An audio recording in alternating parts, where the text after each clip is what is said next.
Rais wa Zanzibar na mwenyekiti wa Baraza la Mapinduzi Mheshimiwa Dr. Hussein Ali Mwinyi autaka uongozi wa mfuko wa hifadhi ya jamii Zanzibar ZSSF kuanza uwekezaji wa miradi mikubwa ya maendeleo. China yazitaka Thailand na Cambodia kusitisha mapigano na kurudi tena kwenye meza ya mazungumzo ili kutatua migogoro yao ya mipaka kwa amani. Na katika michezo, timu ya taifa ya Tanzania Taifa Stars inashuka dimbani usiku huu kucheza na vigogo wa soka Nigeria katika mashindano ya AFCON 2025 yanayofanyika nchini Morocco.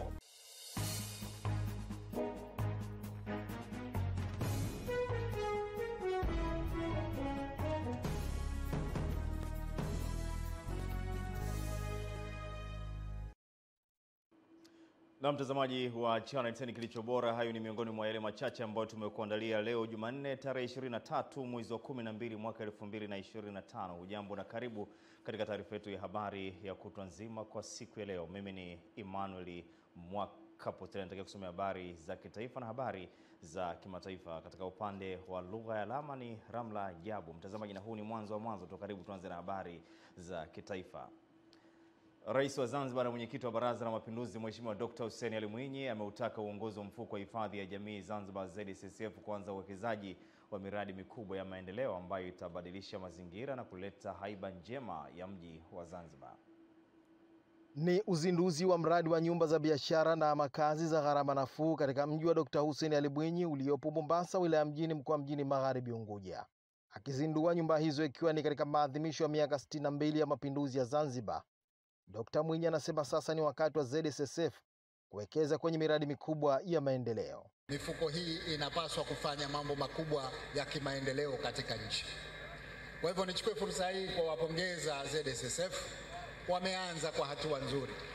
ZSSF wamekuwa wakijenga nyumba, wamekuwa wakijenga masoko, wamekuwa wanajenga vituo vya mabasi, lakini huko tunapokwenda ningependa kuwaona wanafanya miradi mikubwa zaidi ya maendeleo katika nchi.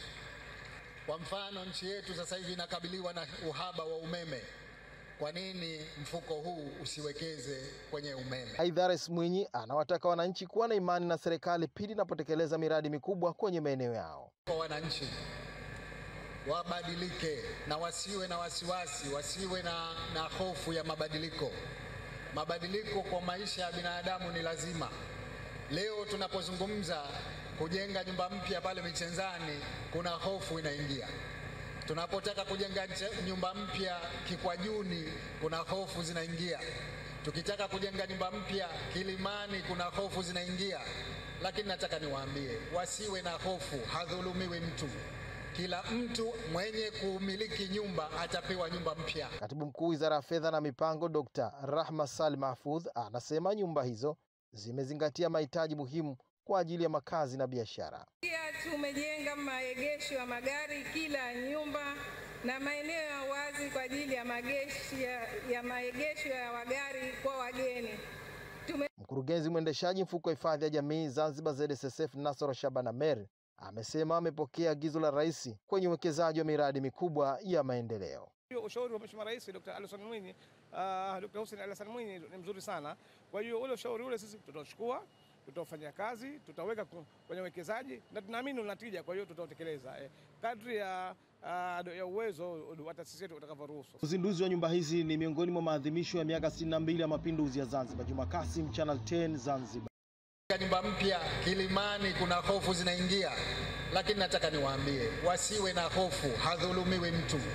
Kila mtu mwenye kumiliki nyumba atapewa nyumba mpya. Katibu Mkuu Wizara ya Fedha na Mipango Dr. Rahma Salim Mahfudh anasema nyumba hizo zimezingatia mahitaji muhimu kwa ajili ya makazi na biashara. Pia tumejenga maegesho ya magari kila nyumba na maeneo ya wazi kwa ajili ya maegesho ya magari kwa wageni.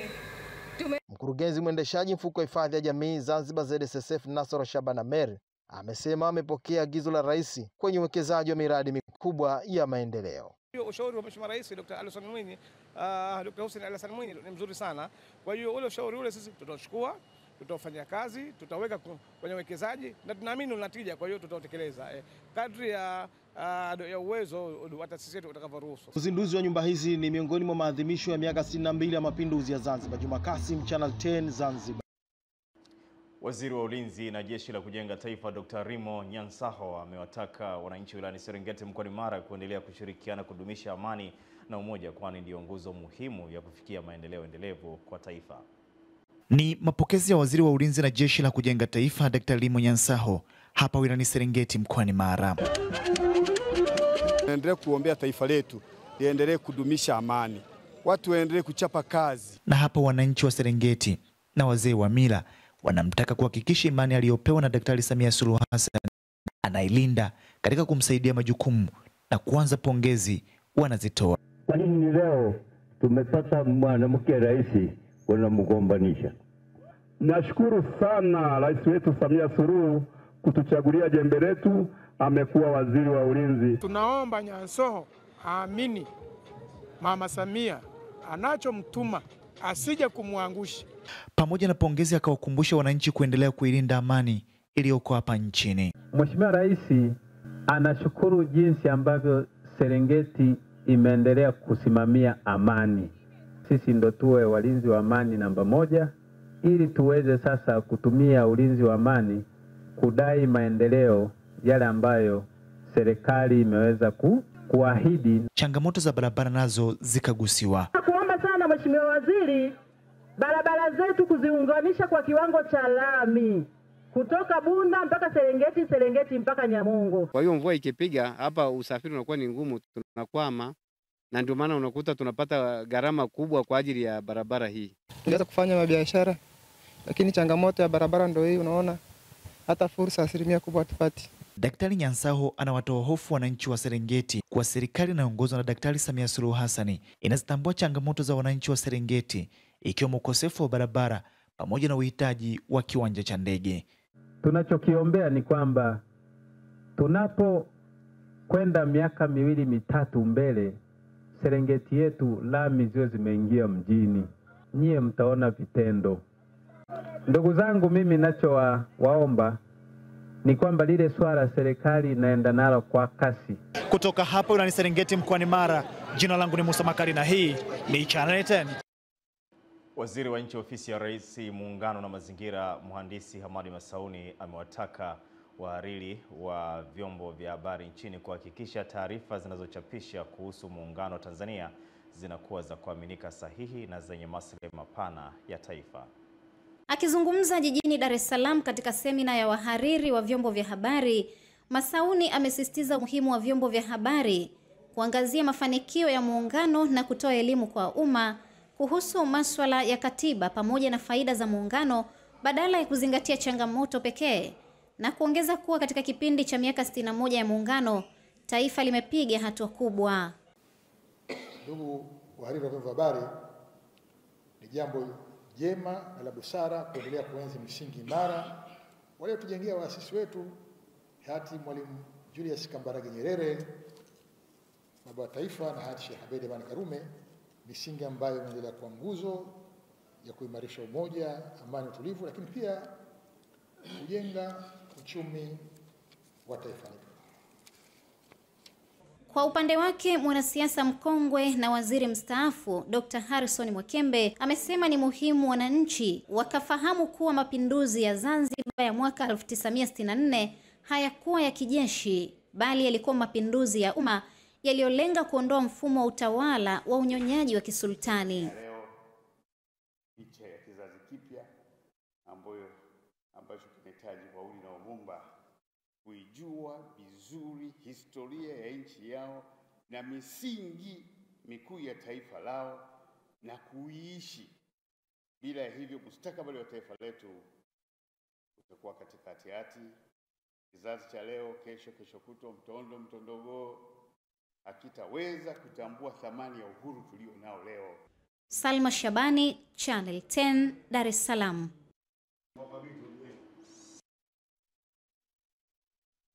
Wa Nchi Ofisi ya Rais, Maendeleo ya Vijana, Jory Nanauka amesema serikali kupitia wizara hiyo inaendelea kutekeleza mipango ya kuwezesha upatikanaji wa fursa za ajira na biashara kupitia mageuzi ya kidigitali yenye lengo la kukuza pato la taifa kwa kufuata mwongozo wa Dira ya Taifa ya Maendeleo ya mwaka 2050. Akizungumza jijini Dar es Salaam, Waziri Nanauka amesema milango ya serikali ipo wazi na imefungua fursa wezeshi kwa vijana katika nyanja tofauti ili kuondoa changamoto za ukosefu wa ajira, uwepo wa kazi zisizo na tija, ukosefu wa mitaji kwa vijana wajasiriamali, mambo yanayokwamisha malengo ya vijana wengi nchini. Wakati huu ni kuona kwamba ajira hizi milioni zinapozalishwa 50% kwa 50. Maana 50% kutoka katika sekta rasmi na 50% pia itoka katika sekta ambayo haiko rasmi.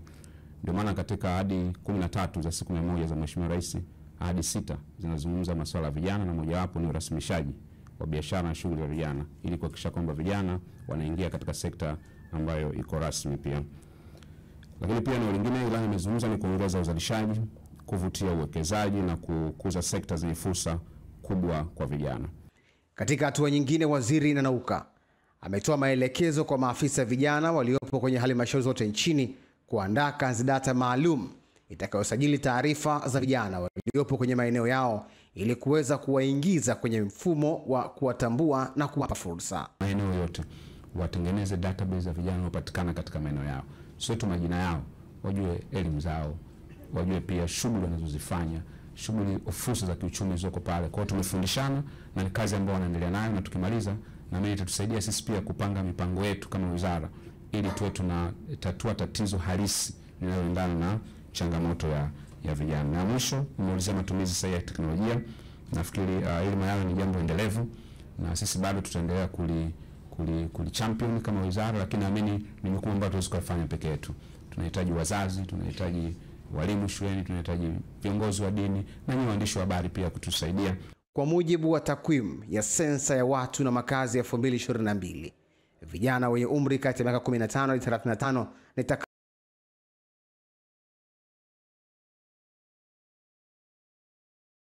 kwenye pato la taifa. Kutoka Dar es Salaam, Nelson Munema, Channel 10. Wananchi wa baadhi ya kata katika wilaya ya Arumeru mkoani Arusha wanaendelea kukabiliwa na changamoto ya upatikanaji wa maji safi na salama, hali inayowaathiri katika matumizi ya kila siku. Na matatizo ya maji kama mnavyoona jamani, nimetoka asubuhi kwa ajili ya kufuata maji. Ni hali inayowagusa wananchi wengi, na baadhi ya wakazi wa wilaya ya Arumeru hulazimika kutumia muda mwingi kutafuta maji kwa matumizi ya nyumbani na shughuli nyingine za kijamii. Wananchi wanasema changamoto hiyo inatokana na udhaifu wa baadhi ya miundombinu ya maji pamoja na miradi ambayo bado ipo katika hatua za utekelezaji. Maji ambayo tuko nazo ni kutoka hata kule mlimani ni kidogo sana, tunateseka sana. Na sasa hivi ni wakati ya ukame. Utusaidie kuboresha miundombinu na upatikanaji wa maji, maana tunateseka.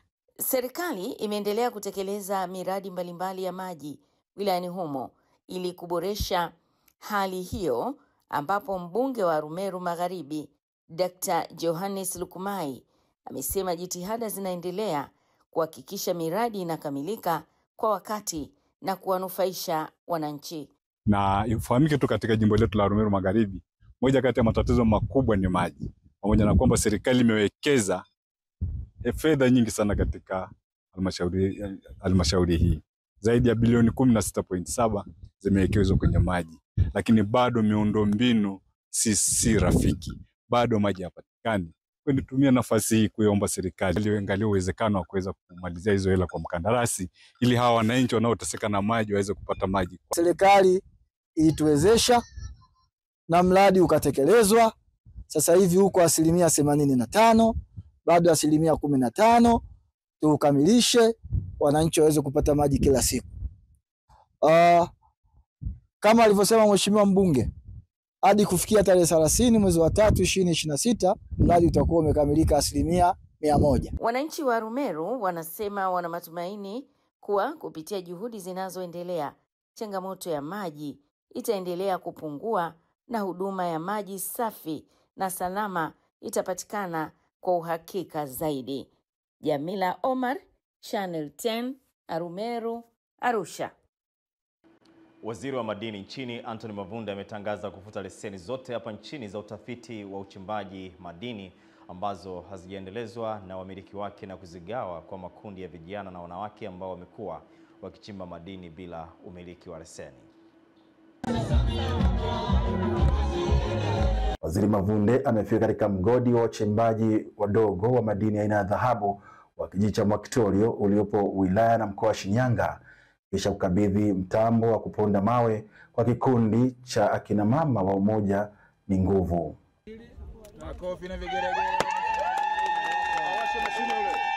Na baadaye ni katika mkutano wa hadhara, na hapa Waziri Mavunde anasikiliza kero za wachimbaji wadogo.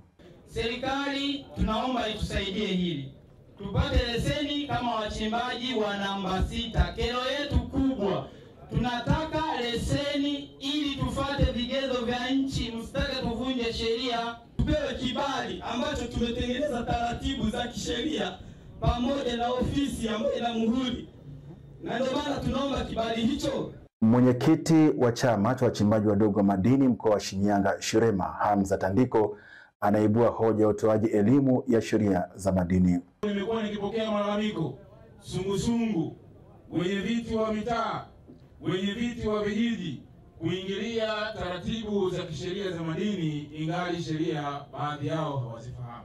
Kwa hiyo ningeomba kutengwe utaratibu wa viongozi wetu upewe elimu inayohusu sheria za madini. Licha ya kujibu kero za wachimbaji wadogo, Waziri Mavunde anatoa tamko la serikali kuhusu wamiliki wa leseni.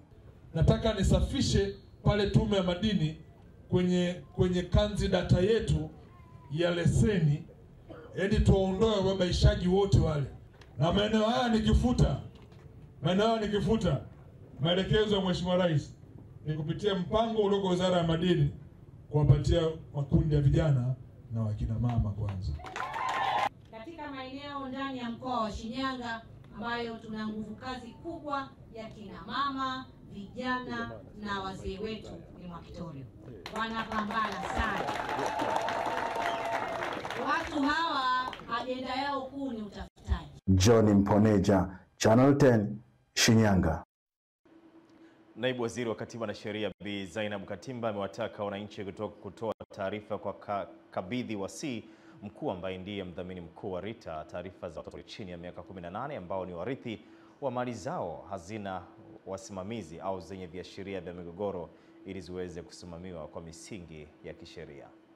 Akizungumza baada ya kumalizika kwa hafla ya kumpongeza Bi Anna Zambi ambaye ni mnufaika wa huduma ya udhamini wa umma inayotolewa na RITA, amesema kuwa wapo watu wengi ambao ni wahitaji wa huduma hii lakini wanashindwa kufikiwa kutokana na kukosekana kwa taarifa zao, hivyo kukosa haki zao za msingi. Siku hii ya leo natoa msisitizo kwa Watanzania waweze kutoa taarifa ya watoto ambao wako chini ya miaka 18 ambao ni warithi na mali zao hazina wasimamizi, waweze kutoa taarifa katika taasisi ya RITA kwa kabidhi wasii mkuu kwa ajili ya taratibu za kufanya udhamini wa umma, ili mali hizi ziweze kusimamiwa kwa utaratibu uliowekwa kisheria na wanufaika wale waweze kupata haki yao. Kwa upande wake, kabidhi wasii mkuu na afisa mtendaji mkuu wa RITA Bwana Frank Kanyusi ametoa wito kwa wananchi kutoa taarifa katika ofisi yake juu ya mali zisizo na mwenyewe na zile zenye migogoro ili ziweze kusimamiwa kwa uangalifu na utaratibu mzuri. Wito kwa wananchi wafahamu kwamba RITA pamoja na majukumu mengine ambayo ina jukumu la kusimamia mali zisizokuwa na wenyewe, mali za watoto walio chini ya miaka 18 ambazo zimekosa usimamizi. Cha msingi kwa wananchi wahakikishe wanatoa taarifa kwenye ofisi za kabidhi wasii mkuu kuhusiana na mali zisizokosa usimamizi, ili serikali kwa kupitia RITA tuweze kuzisimamia kwa manufaa ya wanufaika. Aziza Bakari, Channel 10. Mwenyekiti wa bodi ya wakurugenzi ya mamlaka ya udhibiti wa usafiri majini TASAC amefika katika bandari ya Karema, wilaya ya Tanganyika mkoani Katavi na kujionea uwekaji wa meli ya pili ya mizigo katika ziwa Tanganyika na kampuni ya Kichina ya Gold Voyage Company Limited iliyopo nchini Kongo. Akizungumza na waandishi wa habari, mwenyekiti wa bodi ya wakurugenzi mamlaka ya udhibiti wa usafi wa maji, mhandisi Kapteni Musa Mandia amesema kuwa anaishukuru serikali ya awamu ya 6 kwa kuweka milango wazi kwa wawekezaji. Tunachotegemea ni kwamba treni yetu ya SGR itafika kwenye bandari hii ya Karema, na hivyo itaweza kuongeza ufanisi, kwa sababu SGR ina uwezo wa kubeba mzigo mkubwa. Meli moja inaweza ikachukuliwa na treni nzima ya SGR ambayo inaweza ikavuta tani 2000. Kwa kuwa meli hizi zitakuwa ni 4, na kwa umbali uliopo baina ya bandari ya Karema na bandari ya Kalemie, na kwa spidi iliyopo katika vyombo hivi vinavyojengwa, ni kwamba meli moja inaweza ikafanya trip 2 kwa siku. Kwa hiyo tunategemea tunaweza tukapata tani 4000 kwa siku kutoka kwenye meli moja. Kwa upande wake mhandisi Saidi Kaeneka ni kaimu meneja wa usajili na ukaguzi wa meli TASAC ameeleza juu ya usalama wa meli hiyo. Kwa meli hizi zimetengenezwa ziko 4. Ya kwanza ilishuka na jana tulifanyia majaribio ambayo tumeiona inakidhi viwango vya kiusalama. Yale mahitaji yote ya kiusalama imeweza kutimiza. Kwa hiyo hapa tunaandaa kuweza kupatia vyeti kuweza kuanza kutoa huduma katika ziwa hili la Lake Tanganyika. Meli hizi zina uwezo wa kubeba mzigo wa tani 2000. Meli yenyewe ina urefu wa mita 70, upana wa mita 15, lakini na kina cha pamoja cha mita 4.5, lakini kina cha kubebea mzigo ni mita 3.5 kama mnavyoona hapo nyuma. Msimamizi wa mradi huo Patrick Panga na Muhammad, afisa rasilimali watu, ameeleza kuwa jumla ya ajira zaidi ya watu 100 wamenufaika na mradi huo. The capacity of this 4 vessel is 2,000 tons.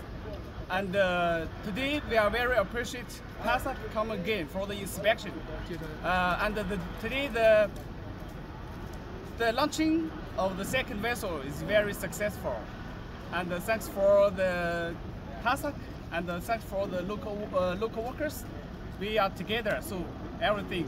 Pia ajira kwa Watanzania imekuwa ni fursa ambayo imewawezesha wakazi wa maeneo haya au makazi ya karibu na hapa na mikoa ya karibu kupata ajira ambazo kwa namna moja au nyingine zimeweza zikawasaidia kiuchumi. Nikiripoti kutoka hapa mkoani Katavi, naitwa Swatotoni wa Channel 10. Naibu Waziri wa Viwanda na Biashara Patrobas Katambe ameagiza taasisi ya uhandisi na usanifu mitambo nchini TEMDO iliyoko jijini Arusha kuongeza uzalishaji wa mitambo yenye tija kwa wananchi, ikiwemo vifaa tiba, vifaa saidizi kwa watu wenye ulemavu, madawati pamoja na vitanda vya wanafunzi. Akizungumza wakati wa ziara ya kikazi katika taasisi hiyo, Katambe amesema TEMDO ina nafasi kubwa ya kuchangia maendeleo ya viwanda nchini kupitia ubunifu na uzalishaji wa mitambo inayokidhi mahitaji ya wananchi na taasisi za umma. Nisisitize jitihada ya kutengeneza wheelchairs, vifaa saidizi kwa watu wenye ulemavu ni mchango mkubwa na ni sadaka kubwa TEMDO mtaifanya ikiwa tutaweza, kama mlivyoweza kutengeneza vitanda vya wakina mama kujifungua, kama mlivyoweza kutengeneza vitanda kwa ajili ya wagonjwa, kama mlivyoweza kutengeneza vitanda kwa ajili ya majokofu kwa ajili ya wenzetu waliotangulia mbele ya haki. Akitembelea karakana ya uzalishaji mitambo mbalimbali inayozalishwa na TEMDO, naibu waziri huyo amezitaka taasisi zote zilizoko chini ya Wizara ya Viwanda na Biashara kuhakikisha zinatoa fursa zaidi kwa ajira kwa vijana ili kupunguza changamoto ya ukosefu wa ajira nchini. Wa serikali ya Dr. Samia Suluhu Hassan tumeweka mipango hiyo kwenye ilani, tumeweka mipango hiyo kwenye dira ya maendeleo. Sera inaeleza itampelekea fursa, ziwe za ajira, ziwe za kazi. Kwa upande wake, mkurugenzi mkuu wa TEMDO Profesa Frederick Kahimba amesema katika mwaka wa fedha wa 2024-2025 taasisi hiyo imefanikiwa kuingiza mapato ya zaidi ya shilingi bilioni 2.3 kupitia uzalishaji wa mitambo na kuiuza. Dr. Samia Suluhu Hassan, TEMDO tumejipanga kuhakikisha kwamba ajenda ya Tanzania ya viwanda inaanzia hapa TEMDO. Swala la kupunguza importation ya machineries na baadhi ya bidhaa za viwandani, sisi TEMDO tutoe mchango mkubwa sana kwa serikali. Baadhi ya wajasiriamali na wanufaika wa huduma za TEMDO wameeleza kwamba taasisi hiyo imewapa fursa ya ajira. Nimeweza kujifunza ndani ya TEMDO ambavyo vinaweza kuisaidia jamii pamoja na taifa. Mfano, kuna miradi ya serikali inayotengenezwa inayoendelea hapa hivi katika jamii, lakini pia bidhaa zetu zikaweze kutumika mashuleni, ziweze kutumika hospitali. Ni Novatus Makunga, Channel 10, Arusha. Na naibu waziri wa ofisi ya waziri mkuu, tawala za mikoa na serikali za mitaa, Ruben Kagwila, ambaye anashughulikia elimu na miundombinu, amewataka wakandarasi wote nchini waliopewa zabuni za ujenzi wa miundombinu ya kijamii ikiwemo majengo na barabara kuhakikisha wanakamilisha kwa wakati na kwa mujibu wa mikataba waliosaini. Kinyume chake, serikali itaendelea kuchukua hatua kali dhidi yao. Kwagilo ametoa agizo hilo wakati akiendelea na ziara yake jijini Dar es Salaam, ambapo alifanya ukaguzi wa ujenzi wa shule ya kisasa mpya ya sekondari ya ghorofa 4 ambayo imegharimu kiasi cha shilingi bilioni 1.6 iliyopo wilaya Kinondoni katika kata ya Kunduchi, jimbo la Kawe. Kama mlivyojionea, serikali mahala hapa inawekeza karibia bilioni 1.6 mahala hapa kwa ajili ya ujenzi wa jengo hili, shule hii, lakini na baadaye kutakuwa na jengo, ameeleza vizuri mstahiki meya, jengo la utawala na maelekezo ambayo nimeyaweka hapa ya kuhakikisha wanafanya ujenzi haraka wa maabara. Uwekezaji uliofanyika hapa ndio umefanyika hivi kwenye nchi nzima. Kawe tunakushukuru sana. Tunaomba ukatufikishie salamu zetu kwa Mheshimiwa Rais. Jimbo letu la Kawe tumebahatika, kuna miradi mingi ya mabarabara. Kwenye ilani kuna mambo mengi sana yameainishwa mule. Jukumu letu sisi, Mheshimiwa Waziri, kama ulivyosema, bungeni tutaendelea kukukumbusha. Lakini na sisi kama halmashauri, wakati serikali kuu imekuwa ikitushika mkono, na sisi tumekuwa tukijipapasa kuungana na serikali kuu kutekeleza miradi mbalimbali ya maendeleo ikiwemo elimu. Na ndio maana hapa kama halmashauri na sisi tumetenga bilioni 1.6 kuhakikisha kwamba tunamalizia shule hii. Kuhusu ujenzi wa barabara unaoendelea katika maeneo mbalimbali ya jiji la Dar es Salaam ikiwemo wilaya Kinondoni, Kwagilo amesema lengo la barabara hizo zikamilike kwa wakati ili kuondoa msongamano mkubwa wa magari ambao umekuwa ukisababisha na kuleta adha kwa wananchi wa jiji la Dar es Salaam. Mimi nimepita kwa niaba ya Mheshimiwa Waziri kwenye miradi karibia yote kuikagua. Nimewahimiza wakandarasi kufanya kazi. Miradi hii ya DMDP, serikali haina tatizo la fedha kwenye miradi hii. Yeyote mkandarasi ambaye amepewa kufanya kazi, ameshinda tenda kufanya kazi, afanye kazi. Na yeyote mkandarasi ambaye tumemkabidhi site, fedha za advance tumeshamlipa, asipotekeleza wajibu wake wa kimkataba, tutashughulika naye wala hata kuwepo wa kumsaidia. Hamisi Suleiman, Channel 10, Dar es Salaam.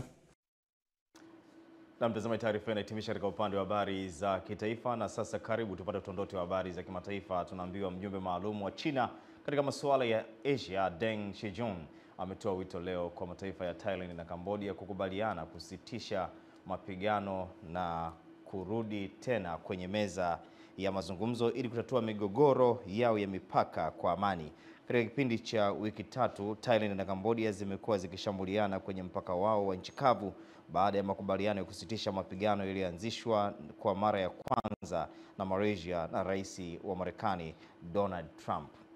Mapema leo, Mali Suchayate, msemaji wa Wizara ya Ulinzi ya Cambodia, amesema hali katika baadhi ya maeneo bado ni tete. Suchayate amesema hali katika baadhi ya maeneo bado iko chini ya uvamizi wa kijeshi wa Thailand dhidi ya uhuru wa Cambodia, lakini vikosi vyao vinaendelea kupambana na mchokozi huyo kwa kila hali na vinaendelea kufuatilia hali hiyo kwa karibu na kubaki macho. Hapo jana, jeshi la Thailand lilisema Cambodia iliwafyatulia maroketi kadhaa na kufanya jeshi lake kujibu kutokana na mashambulizi hayo. Mtazamaji, na waziri wa usalama wa ndani wa Marekani Chris Noem amesema Rais Nicolas Maduro wa Venezuela lazima aondoke madarakani. Kauli hiyo inajiri mara baada ya Marekani kuzikamata meli za mafuta zinazohusishwa na Venezuela. Akizungumza na televisheni ya Marekani Fox News, Noem amesema utawala wa Trump sio tu kwamba umezikamata meli hizo, lakini pia utatuma ujumbe kote ulimwenguni na kwamba shughuli haramu ambazo Maduro anashiriki haziwezi kuvumiliwa na kwa hivyo anapaswa kuondoka. Kwa upande wake, Rais Donald Trump amesema meli hizo ambazo aliamuru zikamatwe zitabakia kuwa mali ya Marekani. Tangu Disemba 10, Marekani imezikamata meli 2 za mafuta inazozituhumu kukwepa vikwazo vya Washington kwa biashara ya mafuta ya Venezuela. Rais Nicolas Maduro wa Venezuela amezitaja hatua hizo za Marekani kuwa vitendo vya kijambazi na uharamia wa kimataifa. Mwisho wa habari za kimataifa, mtazamaji. Mimi ni Emmanuel Mwakapotela, katika upande wa lugha ya alama ni Lamla Yabu. Endelea kuwa nasi.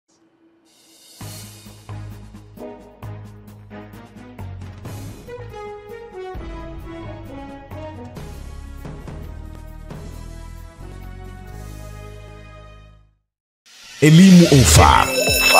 Ofa kabambe kwa shule na vyuo vya elimu ya juu. Unapata matangazo ya wiki kwa bei nafuu kabisa. Vile vile tunatoa ofa kwa bei ndogo sana ya matangazo ya moja kwa moja kwa shughuli za mahafali ya shule za msingi, sekondari na vyuo. Kwa mawasiliano piga simu nambari 0674384236 na 0763400050 au 0713611816. Hapa Channel 10, kilicho bora kabisa. Elimu Ofa.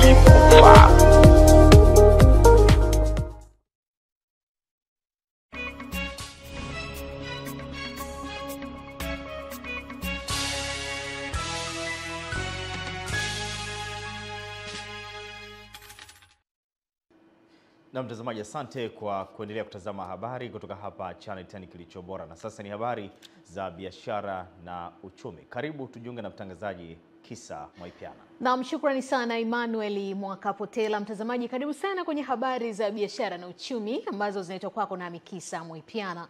Karibu sana. Waziri wa Mifugo na Uvuvi Daktari Bashiru Ali amesema serikali inatarajia kuunda chombo maalum kitakachosaidia katika mapambano ya uvuvi haramu kwa njia mbadala na zilizokuwa zikitumika hapo awali, pamoja na kuanzisha mamlaka maalum ya kudhibiti uvuvi huo. Taarifa zaidi anayo mwanahabari wetu Musa Makali.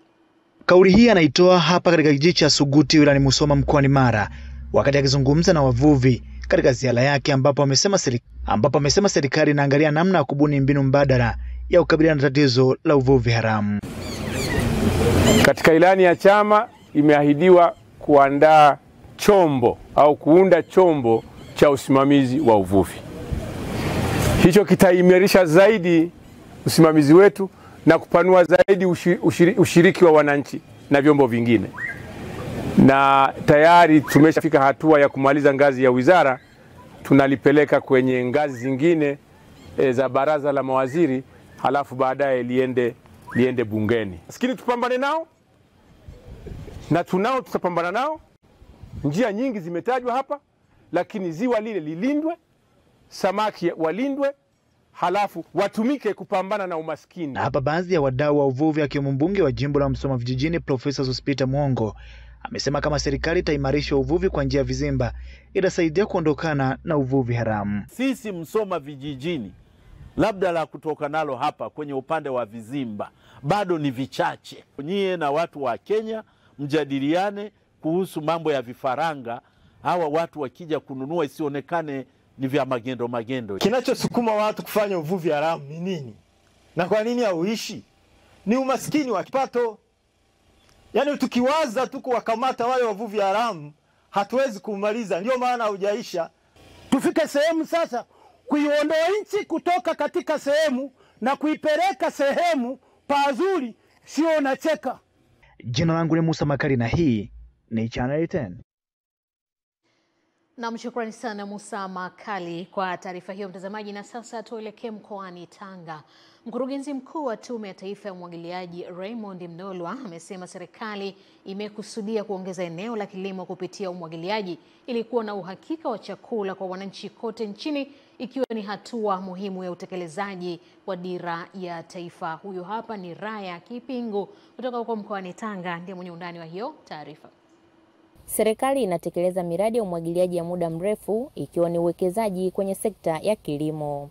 Akizungumza wakati wa kukagua ujenzi wa bwawa la Mkomazi likiwa ni miongoni mwa mabwawa 14 yaliyoanza kujengwa katika mwaka wa fedha 2022-2023, mkurugenzi mkuu wa Tume ya Taifa ya Umwagiliaji Bwana Raymond Mdolwa akasisitiza ukamilishwaji wa mradi huo kwa wakati, ambao unatarajiwa kukamilika mwezi Machi 2026. Kwa hiyo maendeleo ni mazuri, na niwahakikishie wananchi wilaya ya Korogwe mkoa wa Tanga ni kwamba mradi utamalizika kwa wakati kama tulivyoahidi.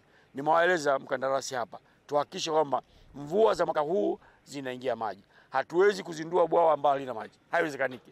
Kwa lazima tuzindue na maji ya kuwepo ndani ya bwawa.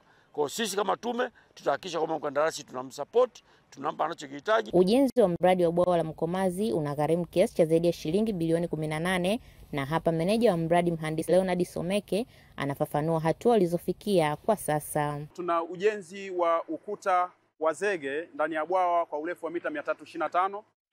Tuna uwekaji wa udongo na kushindilia kwa urefu wa mita 325, lakini pia tuna spillway au utolo ambao utatumika kurudisha maji mtoni, una urefu wa mita 70. Kukamilika kwa mradi huo kutanufaisha wananchi wa vijiji 9 vilivyopo wilaya ya Korogwe. Kwa sasa tunazalisha eka moja unaweza ukapata gunia 8 mpaka 10. Lakini kupitia mradi huu tunaweza tukapata kwa eka moja gunia 40. Tutafaidika na kilimo cha umwagiliaji ambapo tulikuwa tunapata shida sana. Kutoka Tanga, Raya Kipingu, Channel 10. Na asante sana Raya Kipingu kwa taarifa hiyo kutoka huko Tanga. Mtazamaji, tukamilishe habari za biashara na uchumi kwa taarifa kutoka huko mkoani Simiyu.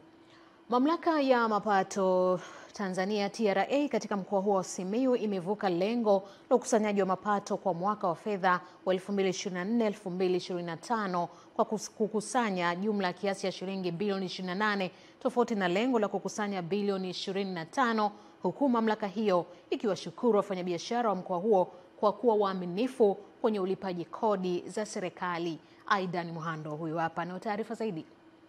Hayo yanabainishwa na kaimu meneja wa mamlaka ya mapato TRA mkoa wa Simiyu, Honest Mushi, wakati akizungumza na baadhi ya wafanyabiashara alipofanya ziara ya kuwatembelea na kuwashukuru kwa kuwa walipa kodi wazuri ndani ya mkoa huu.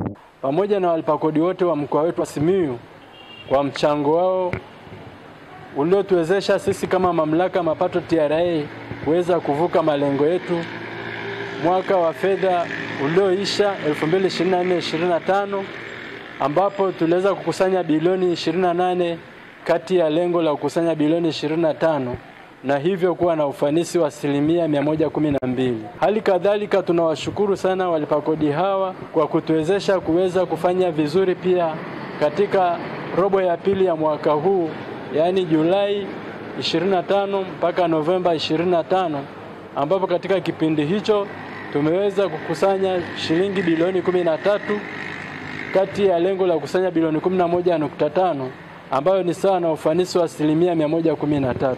Baadhi ya wafanyabiashara waliotembelewa na mamlaka hiyo wakawa na haya ya kusema: ya kuhakikisha tunalipa kodi kwa wakati, lakini vile vile tuna comply kwa mujibu wa taratibu za walipa kodi, na ninawahakikishie kwa niaba ya mkurugenzi tutaendelea kulipa kodi kama ambavyo tumepangiwa. Tumeshuhudia mabadiliko makubwa sana kwenye uongozi wa TRA. Zamani ilikuwa kwa kweli ukimwona mtu wa TRA unaweza ukafunga duka, lakini siku hizi tunakaribishana. Kutambua na kulipa jinsi inavyostahili, lakini sasa hivi asilimia kubwa tumeshapata mwanga kuhusu hizi kodi. Kutoka Bariadi mkoani Simiyu, Aidan Muhando, Channel 10.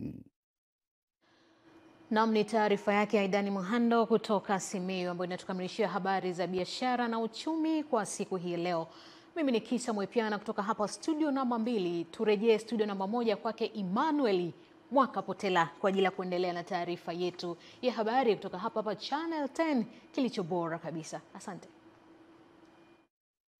Na asante sana Kisa Mwaipiana kwa habari za biashara na uchumi. Muda mfupi ujao atakuja hapa mwana michezo Witness Ngalawa maarufu Winga Teleza kuruna dunda katika upande wa habari za michezo na burudani. Endelea kwa nasi.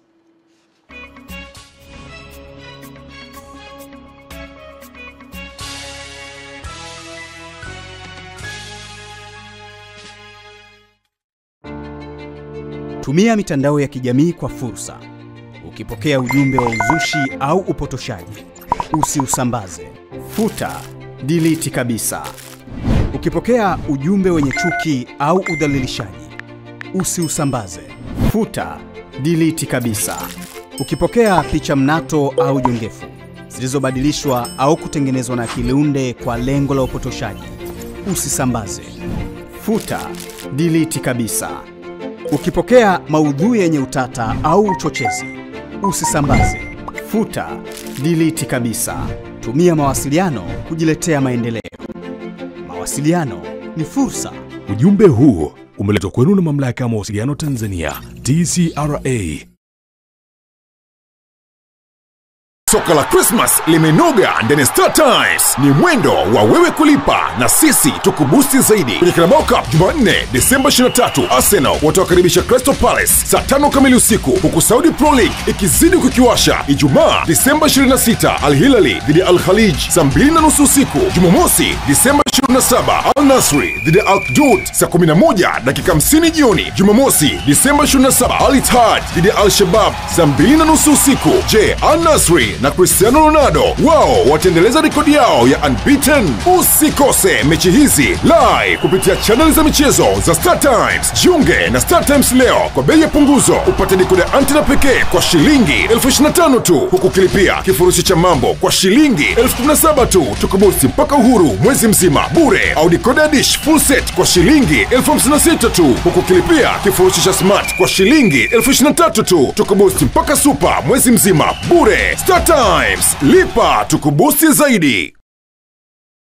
We wish you a Merry Christmas. We wish you a Merry Christmas. We wish you a Merry Christmas and a Happy New Year. Msimu wa sikukuu umefika na habari njema ndio hii. Channel 10, Magic FM na Channel 10 Plus wanakuletea punguzo la 40% mpaka tarehe 15 Januari 2026. Pata nafasi ya kutangaza biashara yako kwa bei ya mwisho mwaka, bei rafiki ya sikukuu. Na hii ni punguzo la 40% kwa matangazo yote. Ni muda mfupi sana, chukua nafasi yako. Christmas inang'aa na mwaka mpya ni wa moto. Magic FM na Channel 10 tunakupa jukwaa la kufikia mamilioni ya wateja kwa gharama ndogo zaidi. Tangaza zaidi, lipa kidogo, fanya biashara yako ing'ae msimu huu. Na kwa pamoja tuseme hii ni ofa kubwa zaidi, punguzo la 40%. Kwa mawasiliano zaidi piga simu namba 0763400050 au tupigie simu namba 0615396193 au tupigie simu namba 0713611816 au tutafute kwa simu namba 0674384236. We wish you a Merry Christmas and a Happy New Year.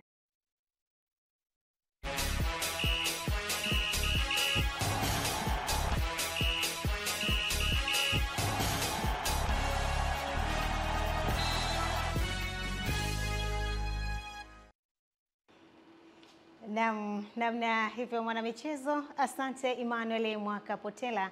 Na sasa ni ule wasaa mwanamichezo, tuende tukaangaze kunani katika anga la michezo na burudani ndani na nje ya mipaka ya Tanzania. Kama kawaida, langu jina ni Winga Teleza, Witness Ngala ambaye ndakupitisha kuangaza yale ambayo yamejiri hii leo. Karibu. Kubwa kitaifa ni kuhusiana na wachezaji wa timu ya taifa ya Tanzania Taifa Stars wameeleza utayari wao kuelekea katika mchezo wao wa kwanza wa michuano ya AFCON mwaka 2025 huko nchini Morocco dhidi ya timu ya taifa ya Nigeria, ambapo itapigwa majira ya saa 2:30 za usiku katika dimba la Sportif de Fez mjini Rabat. Stars inakwenda kutafuta ushindi wa kwanza kwenye historia ya michuano hii mikubwa zaidi kwa ngazi ya timu za taifa barani Afrika baada ya kuambulia sare na vipigo katika makala zote za AFCON zilizopita. Katika kundi C ambalo timu ya Tanzania Taifa Stars ipo leo inapigwa ni mchezo mwingine majira ya saa 5 kamili usiku. Tunisia watakuwa na kibarua kizito dhidi ya Uganda, na michezo ya awali ambayo imepigwa leo katika kundi hilo C, DR Congo imeanza kampeni yake ya AFCON mwaka 2025 kwa shangwe baada ya kuichapa Benini goli 1-0, huku Simba wa Teranga Senegal wao wakipata ushindi mnono wa goli 2-0 dhidi ya Botswana. Tuwatazame na kuwasikiliza wachezaji wa Taifa Stars ambao wamezungumza kuelekea mchezo wao wa leo. Itakuwa nyepesi lakini kwa upande wetu sisi kama wachezaji tunajua umuhimu wa mashindano kwa sababu ni mara yetu ya 3 sasa tunaingia kuna mashindano. Kwa hiyo uzoefu tayari tumeshaanza kuupata na ile joto la mashindano tunalo. Kikubwa kama nilivyosema mwanzo, unajua kila mtu anaweza kaongea vile anavyojisikia na anavyoona, lakini sisi kwa upande wetu walichokisema sisi tunakipokea kwa uzoefu wao uliokuwa nao, na sisi pia kwa uzoefu ambao tuko nao hata kama sio mkubwa, naamini kuna kitu kitatokea kikubwa na kizuri na watu watakipenda. Nigeria ni timu kubwa of course, but tumefanya maandalizi and I think we are ready to compete against everyone. I believe that tournament has given me a little bit of experience that I can now bring into this tournament and hopefully help our country to do well. Sisi wachezaji niweze kumshukuru Mungu pia kwamba tuko fiti, tuko timamu kimwili pia kiakili, na kuweza kusema kwamba kama nilivyoweza kusema kwamba tuko timamu kiakili na kimwili, kwamba kumaanisha makocha wameshaweza kufanya kazi yao kwa asilimia kubwa kuhakikisha kwamba wametuandaa kuweza kuwakabili na Naam, ni vijana hao wa Taifa Stars wakijigamba kuwapo kamili gado kupambana na timu ya taifa ya Nigeria, mchezo ambao utapigwa hii leo saa 2:30 usiku. Nikisalia bado Taifa Stars, ni kuwa uongozi wa chama cha mpira wa miguu mkoa wa Dar es Salaam DRFA umeeleza kuwa na matumaini makubwa na timu ya taifa ya Tanzania Taifa Stars kuelekea mchezo wao ambao utapigwa muda mchache kutoka hivi sasa dhidi ya vigogo Nigeria katika mwendelezo wa mashindano ya AFCON. Akizungumza na waandishi wa habari za michezo, mwenyekiti wa chama cha mpira wa miguu mkoa wa Dar es Salaam Lameck Nyambaya amesema kuwa licha ya ugumu wa mchezo huo, lakini Taifa Stars ina nafasi kubwa ya kufanya vizuri kutokana na mabadiliko makubwa kwa Taifa Stars na soka la kiujumla. Mechi itachezwa siku ya leo. Sisi kama Tanzania tunaamini timu yetu imepata maandalizi ya kutosha. Ina benchi la ufundi ambao kwa kweli wamebadilisha timu. Naamini mechi leo itakuwa mechi nzuri. Kama Tanzania tunasupport timu zetu na viongozi serikali wote, naona wameshaenda kule Morocco kwa ajili ya kusupport wachezaji ili tuweze kupata matokeo. Naamini leo tunaweza kutokea, lakini asilimia kubwa na hapa Tanzania timu ya Tanzania ikafanya vizuri tukapata matokeo katika ufunguzi wa mechi yetu ya kwanza leo. Na kwingineko, shirikisho la mpira wa miguu Tanzania TFF limekipongeza chama cha mpira wa miguu wilaya Temeke TEFA kwa hatua kubwa ya maendeleo na ushirikiano uliopo kutokana na kufanikiwa kuondoa migogoro iliyopo baina yao. Mwanamchezo wetu Juma Mohamed anatujuza zaidi. Pongezi hizo zimetolewa na makamu wa rais wa TFF Athmani Nyamlani wakati alipokuwa mgeni rasmi katika mkutano mkuu wa mwaka wa chama cha mpira wa miguu wilaya Temeke TEFA uliofanyika Kijichi jijini Dar es Salaam, ukiwa na lengo la kujadili mapato na matumizi ya mwaka 2025 sambamba na kupanga mipango kwa ajili ya mwaka ujao, ambapo wamesema kuwa amani na mshikamano pamoja na ushirikiano ndio nguzo ya mafanikio ya soka hapa nchini. Hivyo alichokifanya mwenyekiti wa TEFA Ali Kamtande ni jambo bora la kuigwa kwa kuleta umoja kwa wanachama na vilabu huko Temeke. Mahala kwenye migogoro hakuwezi kuwa na maendeleo. Kwa hiyo umoja wao ni jambo zuri. Sasa wamekuwa kitu kimoja, wameungana na wanafanya mambo ya mpira, tumwapongeze. Kwa hiyo sisi hizi wilaya za Dar es Salaam zote ni muhimu sana katika kuzalisha watoto. Sisi kama TFF tunazo program za kuendeleza watoto, tunakusanya currency, tunavyo vituo vya Tanga na Kigamboni, lakini havitoshi. Ni lazima tupate na input kutoka katika wilaya zetu, na hasa katika wilaya ambazo za mkoa wa Dar es Salaam ambazo zina watoto wengi sana. Kwa sisi mambo yanayofanya Temeke tunasema ni mambo mazuri kwa maana ya maendeleo ya mpira. Sasa wanajiendeleza zaidi kwenye programs za utawala, kwenye ukocha, kwenye medicine, na mambo yote haya yanasaidia katika uendelezaji wa mpira. Kwa upande wa mwenyekiti wa chama cha mpira wa miguu mkoa wa Dar es Salaam Lameck Nyambaya ameipongeza TEFA kwa weledi na ushirikiano uliopo baina yao, huku mwenyekiti wa TEFA Ali Kamtande akiweka wazi siri ya mafanikio yake na mipango ya kujenga uwanja mpya wa kisasa. Temeke napongeza siku leo kwenye mkutano mkuu. Kama nyinyi mmeshuhudia, mmekuja wote, tulikuwepo ndani, tumeanzisha mkutano mpaka mkutano umeisha. Na uzuri wa Temeke wana miundombinu za kuweza kucheza ligi. Manake wana sehemu ya kuweza kuingiza mapato. Wana uwanja pale, wana maduka pale. Kwa hiyo nilikuwa naongea na mwenyekiti jinsi gani kutengeneza ule uwanja ili tuweze kucheza ta ligi. Majukumu niliyopewa kwa mujibu wa katiba, na mimi naona sasa yana unafuu mbele baada ya kupata umoja huu ambao umekuwepo. Tarehe 23 Disemba 2025, 23 Disemba 2026 Temeke watakuwa na uwanja wao. Fursa ambayo itabeba kila aina na kila rika, iwe academy kwa level yoyote ile, lakini watakuwa na uwanja wao. Kutoka Temeke jijini Dar es Salaam, Juma Mohamed, na hii ni Channel 10 Michezo. Asante mwana michezo wetu Juma Mohamed kwa taarifa hiyo. Huko Tabora, mashindano ya kombe la shirikisho la michezo ya vyuo vya elimu ya juu Tanzania SHIMIVUTA yamefikia tamati huko mjini Tabora, huku chuo cha IAA kikiibuka mshindi wa jumla kati ya vyuo 16 vilivyoshiriki kwa mwaka 2025, yakiwa ni mashindano ya 50 tangu kuanzishwa kwake hapa nchini, ambapo msimu huu yamefanyika katika viwanja vya shule kongwe za sekondari Tabora wavulana na Tabora wasichana. Mwanahabari wetu Pendo Salu anatupasha zaidi.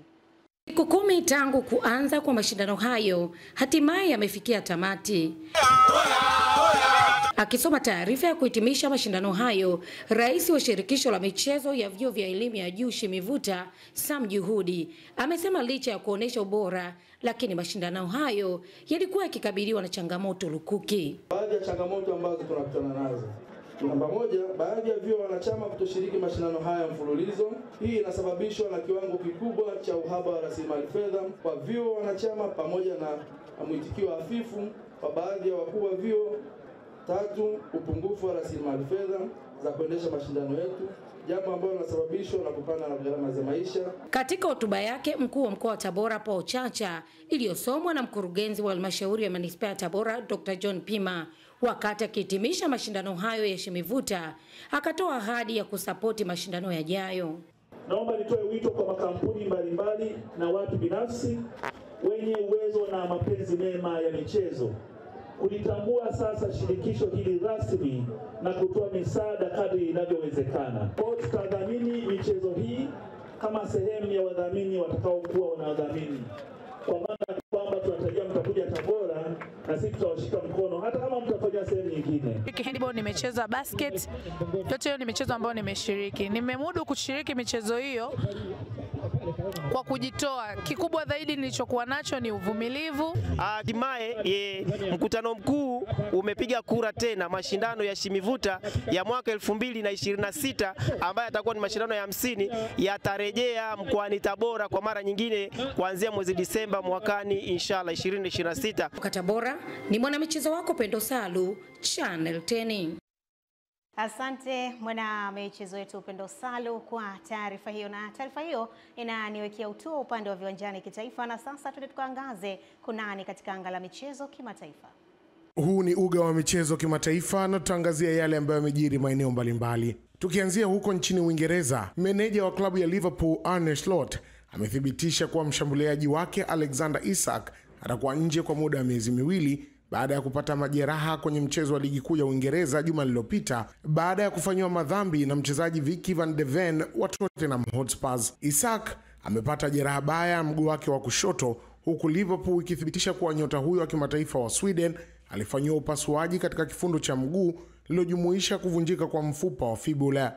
Itakuwa jeraha la muda mrefu kwa miezi miwili hivi na kidogo, inatukatisha tamaa kutokana na matokeo ya timu ya madaktari, alisema Slot. Kwingineko, shirikisho la mpira wa miguu duniani FIFA inafanya majaribio ya teknolojia mpya ambayo inaweza kubainisha kama mpira hukutoka nje ya eneo la kuchezea kabla ya kufungwa goli. Ubunifu wa nje ya mipaka ni moja ya mfululizo ambao ulijaribiwa katika mechi 3 za kombe la mabara nchini Qatar mwezi huu. Pia FIFA imepanua teknolojia yake ya real time 3D recreation ili kufanya maamuzi ya kuona kwa waliootea haraka kwa uwazi zaidi. Kwa sasa kuna mifumo miwili inayopatikana kwa mwamuzi msaidizi wa video VAR na watazamaji wa runinga ambayo inaiga mitazamo ya ulinda mlango wote wawili. Teknolojia hizo mpya zimetengenezwa na FIFA na Hawkeye Innovations ambayo pia itajaribiwa katika ligi fulani za ndani. Ni hayo tu katika michezo kimataifa. Mimi ni Salum Pelembo na hii ni Channel 10.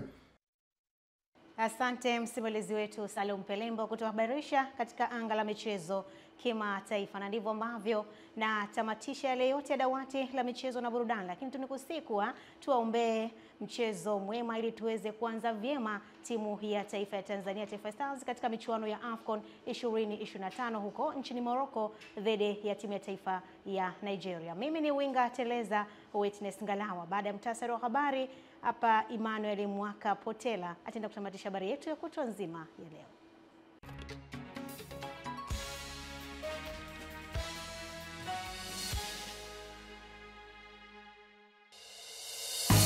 Rais wa Zanzibar na mwenyekiti wa Baraza la Mapinduzi Mheshimiwa Dr. Hussein Ali Mwinyi autaka uongozi wa mfuko wa hifadhi ya jamii Zanzibar ZSSF kuanza uwekezaji wa miradi mikubwa ya maendeleo. China yazitaka Thailand na Cambodia kusitisha mapigano na kurudi tena kwenye meza ya mazungumzo ili kutatua migogoro yao ya mipaka kwa amani. Na katika michezo, timu ya taifa ya Tanzania, Taifa Stars, inashuka dimbani usiku huu kucheza na vigogo wa soka Nigeria katika mashindano ya AFCON 2025 yanayofanyika nchini Morocco.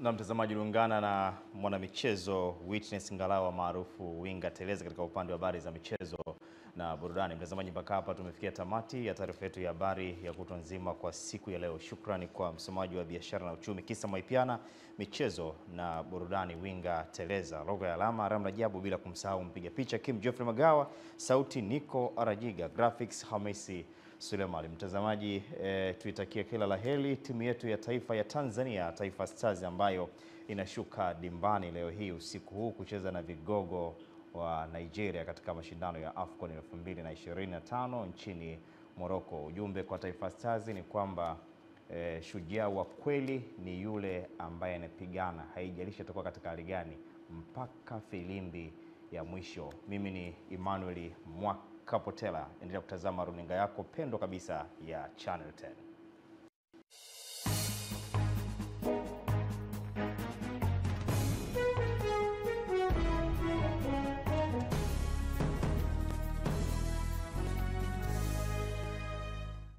Hisia za kweli, asili na utamaduni wetu, ni muda wa kuvileta pamoja. Msimu wa Afrika kusherehekea vipaji vyetu umefika. AFCON 2025 ndani ya Morocco. Mataifa 32 kusuguana vikali, ikiwemo miamba kama Misri, Morocco, Cameroon, Ivory Coast, Afrika Kusini, Nigeria, DR Congo, Senegal, wote watakuwepo. Ni muda wa wachezaji hodari wanaopeperusha bendera ya Afrika kimataifa kama vile Mo Salah, Sadio Mane, Victor Osimhen, Brian Mbeumo, Mbwana Samata na wengine wengi. Michezo 52 ndani ya siku